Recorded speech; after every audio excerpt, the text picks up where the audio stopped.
Right now, somewhere in your body, something is moving that you didn't tell it to move. Maybe it's your foot, maybe it's your knee tapping under the desk. Maybe you just reread this sentence because your eyes drifted and part of you is already reaching for your phone. You call it fidgeting, you call it a bad habit. You've probably told yourself more than once that you just need more willpower to sit still. But the real answer is far stranger than willpower. Your body isn't malfunctioning when it refuses to stay quiet. It's doing exactly what it was built to do for hundreds of thousands of years in a world that no longer exists, and that world didn't have chairs. For almost all of human history, there was nowhere to sit for long stretches even if you wanted to. No sofas, no office chairs, no car seats. The ground was uneven, the weather was unpredictable, and staying in one spot too long usually meant missing food, missing water, or missing the early warning signs of a predator. Think about your ancestors for a moment, not the toga-wearing, cave-painting version from a museum diorama, the real ones, the ones who spent nearly every waking hour walking, digging, climbing, carrying, scanning the horizon for food or danger. There was no 8-hour block of stillness back then, broken only by a walk to the fridge.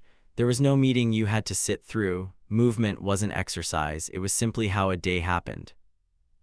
Harvard evolutionary biologist Daniel Lieberman has spent much of his career studying how the human body evolved for endurance and constant motion, and his research keeps landing on the same uncomfortable point.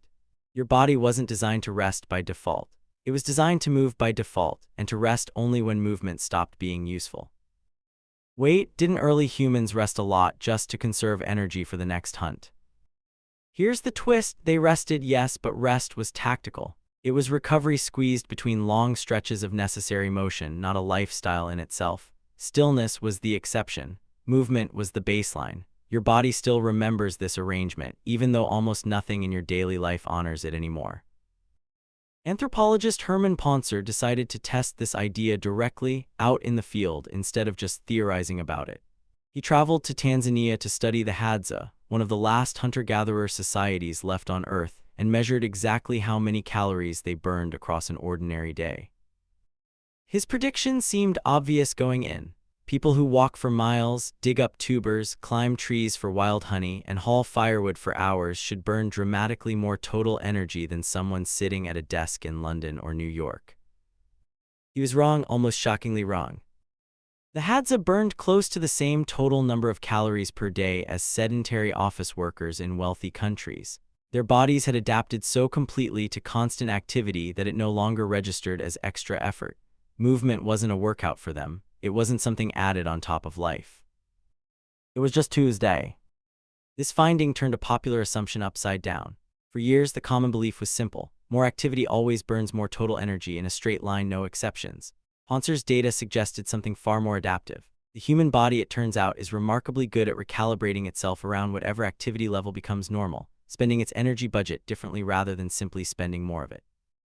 Now hold that thought next to your own Tuesday. You're in a chair engineered by an ergonomics company, in a building with elevators, in a city where dinner arrives without you standing up once. Your commute might be the most walking you do all day, and even that's shrinking. Your body, though, is still expecting the Hadza version of existence. Nobody sent your nervous system the memo that the rules changed. As far as your ancient movement systems are concerned, this much stillness shouldn't be possible. Something must be wrong. That's the mismatch sitting underneath your fidgeting, your leg bouncing during a meeting, your fingers drumming against the desk, your compulsion to stand up and pace the second you're on a phone call. None of that is a character flaw. It's an old readiness system, quietly firing inside a body that has nowhere left to go. This mismatch has a starting point, and it's more recent than you might think. For roughly 95% of the time modern humans have existed, everyone lived as hunter-gatherers, constantly on the move. Then, around 10 to 12,000 years ago, something shifted. Agriculture arrived. People settled into fixed villages tied to fields instead of following herds and seasons. That's still a huge amount of physical labor, to be clear. Farming is exhausting work. But it planted the first seed of a very different idea, that a human life could be lived from one fixed spot. Everything since then, cities, factories, offices, chairs, has been a further step away from a body built to roam. Your restlessness, in other words, isn't a modern glitch. It's a 10,000-year-old argument your body is still having with your surroundings, and lately your surroundings have been winning.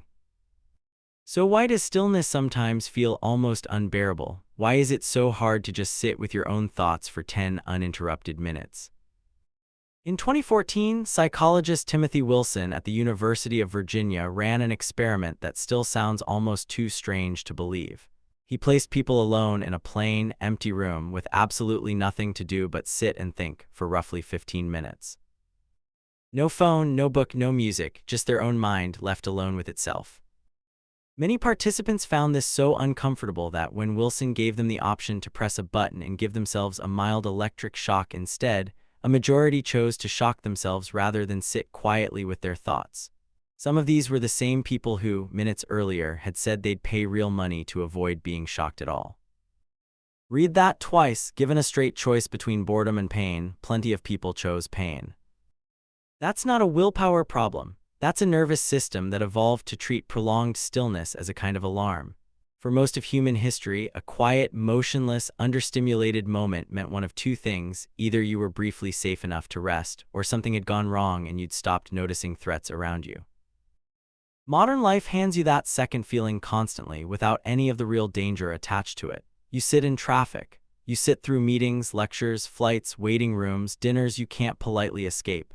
And your ancient alarm system can't tell the difference between ordinary boredom and a genuine failure to stay alert. It just registers one message: this stillness feels wrong, move something, check something, do something now. That's why your hand drifts toward your phone the instant a conversation lulls. That's why silence during a call feels heavier than it should.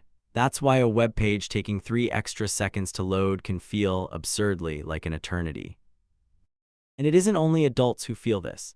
Psychologist Peter Gray has spent years tracking a steady decline in unstructured, physically active play among children over the past several decades, alongside a steady rise in restlessness and attention difficulties reported in classrooms.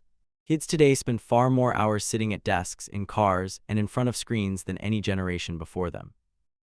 The restless fidgeting you scold in a classroom or in yourself isn't new behavior appearing out of nowhere. It's the same ancient signal, just showing up earlier and louder, in bodies given even less room to move than yours had growing up. You are not weak-willed. You're running several 100,000-year-old software on hardware it was never designed to sit inside for 8 hours at a stretch. Here's where the story gets even more interesting, though, because this restlessness may not just be an inconvenience. It might be one of the most important signals your body ever sends you. Psychiatrist John Ratey has spent decades researching what movement actually does inside the brain, and his work points to something remarkable. Physical movement and clear thinking were never really separate activities. For almost your entire evolutionary history, they happened together because survival demanded both at once. You thought while you moved, and you moved while you thought. Movement increases blood flow to the brain. It raises levels of a protein that helps brain cells grow new connections. Historically, the smartest response to a hard problem often wasn't sitting still and staring at it. It was walking, tracking, searching, letting the body's motion carry the mind along with it. Which means that itch to stand up and pace while you're wrestling with a difficult decision isn't pulling you away from clear thinking. That might be exactly how clear thinking was built to happen.